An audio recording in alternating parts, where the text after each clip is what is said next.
आज मैं आपको भारत में पेट्रोल और डीजल का पूरा हिसाब बताने वाला हूं कि भारत में पेट्रोल डीजल कितने रुपए का आता है, आपको कितने में मिलता है और कौन कौन बीच में कितने रुपए खाता है। ये जो लिस्ट है ये पेट्रोल की लिस्ट है जो कि दिल्ली में रेट लगता है। भारत में पेट्रोल और डीजल यानी कि कच्चा तेल अगर मैं कहूं तो 55 रुपए 18 पैसे में आ जाता है। ये कीमत है आने तक की, भारत में आने तक की। उसके बाद 3 रुपए 82 पैसे ये कंपनीज का मार्जिन होता है, जैसे Indian oil, Bharat petroleum, Hindustan petroleum, उनके रिफाइन करने का, ट्रांसपोर्टेशन करने का, पाइपलाइन बिछाने का, वो सारा खर्चा उनका हर लीटर में इतना हो जाता है, 1 लीटर में। तो ये पड़ता है 59 यानी कि 59 रुपए।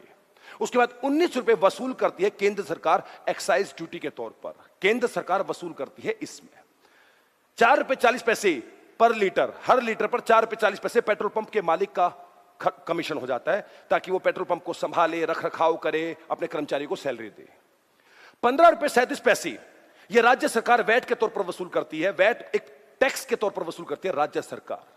तो केंद्र सरकार इतना और राज्य सरकार इतना टैक्स वसूल करती है हर लीटर पर। तो जब सस्ता था तो फायदा किसका था? अब सुनिएगा, 2023 में जब यही पेट्रोल दिल्ली की मार्केट में सस्ता आता था, मैं दिल्ली का एग्जांपल ले रहा हूं खाली, थोड़े पूरे देश में थोड़ा बहुत फर्क आता रहेगा, ये दिल्ली में पेट्रोल का एग्जांपल है। 38 रुपए 60 पैसे का मिलता था 2023 में। सर हाँ, भूटान भारत से पेट्रोल खरीदता है बिल्कुल, और अपने लोगों को 64 रुपए पर लीटर में देता है, दे रहा है। और हम भारतीय 110 रुपए पर लीटर में उस पेट्रोल को क्यों परचेस कर रहे हैं? भारतीयों, ये बात बड़े दुख के साथ आपको बतानी पड़ रही है। सबसे पहले सुनो कि भारत सरकार को ये तेल कितने रुपए का पड़ रहा है। देखो, जब भी बाहर से तेल हमारे यहाँ इंपोर्ट होता है, कच्चा तेल रसिया से या किसी भी कंट्री से, तो उसका जो कॉस्ट इंडिया में पड़ता है वो 35 रुपए पर लीटर हमारी सरकार को पड़ता है। अब यही तेल प्रोसेस होने के लिए रिफाइनरी में जाता है अलग अलग टेम्परेचर पर। अलग अलग टेम्परेचर पर हमें पेट्रोल भी मिल सकता है उसके अच्छे तेल से, डीजल मिल सकता है, अलग अलग गैसेस मिल सकती हैं, बिटुमिन मिल सकता है। तो मान लीजिए पेट्रोल को प्रोसेस करने में 20 से 22 रुपए रिफाइनरी का खर्चा आता है पर लीटर का। इस हिसाब से 57 रुपए पर लीटर का पेट्रोल हमें पड़ा। अब वही डीलर तक पहुंचते पहुंचते डीलर की जो कमीशन होती है 4 रुपए वो लेता है। तो इस हिसाब से वो हमें कितने का पड़ा?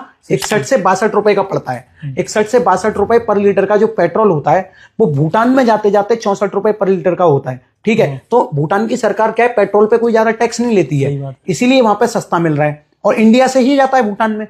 लेकिन हमारे यहाँ सरकारें, आप सोच के देखो, 40 रुपए 50 रुपए टैक्स के नाम पे वसूल लेती हैं। स्टेट गवर्नमेंट भी वसूलती है, कुछ सेंट्रल गवर्नमेंट भी वसूलती है। तो इस तरीके से वो पेट्रोल कई स्टेट में 105 का पड़ता है, कई स्टेट में 110 का पड़ता है।